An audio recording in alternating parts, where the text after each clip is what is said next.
Bismillahirrahmanirrahim. Assalamualaikum warahmatullahi wabarakatuh. Dengan Gatot Widayanto di sini. Saya sedikit aja ingin mengulas ya, sore hari ini kok saya tadi merasa ada yang perlu saya ulas terkait sebenarnya hal yang sudah pernah kita publish di IQ Spotlight nomor 1 ya. Pertama kali saya dan teman-teman saya Trikocis, ada Bu Ice dan Pak Niko, membuat IQ Spotlight di tanggal 10 Oktober tahun 2020. Itu edisi perdana kami, walaupun sebelumnya kami juga sudah pernah juga membuat. Tapi khusus untuk IQ Spotlight memang kita mulai tanggal 10 Oktober tahun 2020. Nah, edisinya waktu itu judulnya adalah How Good Leaders Become Great, gitu ya. Nah, saya tidak akan membahas seluruhnya, tapi saya merasa terganggu dengan 3 hal yang from good to great ya. Itu apa aja sih yang perlu kita lakukan? Jadi ini sebetulnya sedikit refresh juga. Hari ini saya kebetulan juga banyak menonton IQ Spotlight rekaman yang sudah-sudah. Saya pengen belajar lagi dan ternyata memang kita perlu mendokumentasikan IQ Spotlight ini karena ternyata saya merasakan manfaatnya dengan menyimak rekaman yang lalu. Silakan kalau teman-teman ingin menyimak dari Spotlight 1 sampai dengan 126, semuanya ada di channel ini. Baik, pertama, bagaimana seorang good leader agar menjadi great gitu. Jadi ini leadernya itu udah good gitu.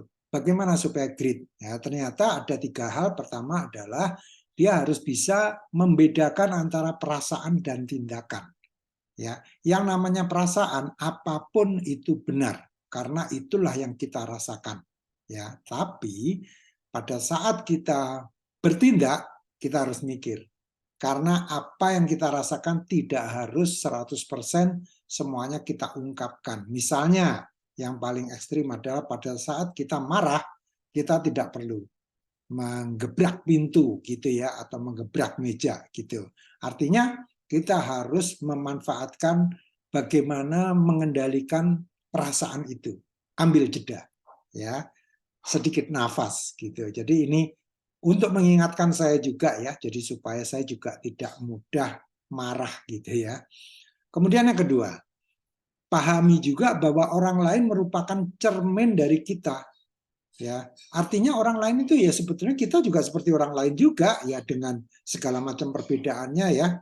Artinya saya jadi ingat ada buku namanya Never Split the Difference gitu ya. Itu buku negosiasi tapi bagus, konsepnya itu dibangun dari EQ ya. Chris Voss itu penulisnya. Dia membedakan, dia seorang hostage negotiator. Jadi seorang yang penyandera itu sebetulnya kan manusia juga gitu ya. Jadi cerminan dari kita juga, nggak ada bedanya antara dia sama kita. Bedanya cuman dia sekarang sedang menyandera gitu.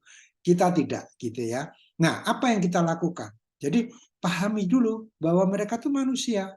Ya, cermin dari kita juga gitu. Jadi jangan semena-mena kita misalnya main hantam aja, kita pukul atau apa gitu. Justru kita harus mengingat bahwa mereka itu adalah juga diri kita.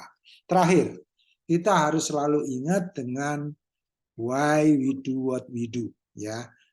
Ini penting sekali dan inilah makanya sampai Simon Sinek itu membuat video khusus mengenai mengapa kita melakukan apa yang kita lakukan ya. Kita harus punya personal mission statement kita apa.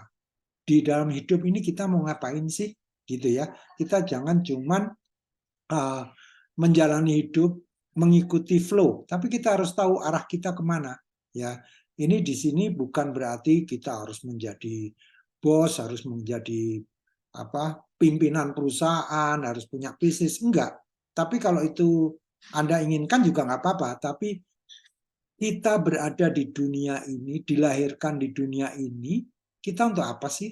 Ya, itu yang harus kita tiap hari renungkan sehingga kita melakukan segala sesuatu ini dengan penuh kendali emosi kita, kendali perasaan kita. Ingat ya,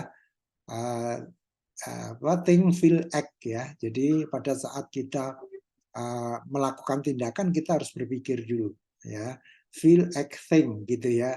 Feel, think, act gitu ya. Jadi kita harus pinter-pinter mengendalikan diri. Jadi saya ulang, 3 hal itu adalah kita harus bisa membedakan antara perasaan dan tindakan, ya. Kita harus ambil jeda. Kemudian yang kedua, kita harus ingat siapapun yang ada di depan kita, betapa menyebalkannya dia adalah cermin dari diri kita. Ya, kita juga mungkin suatu saat juga bisa seperti dia gitu.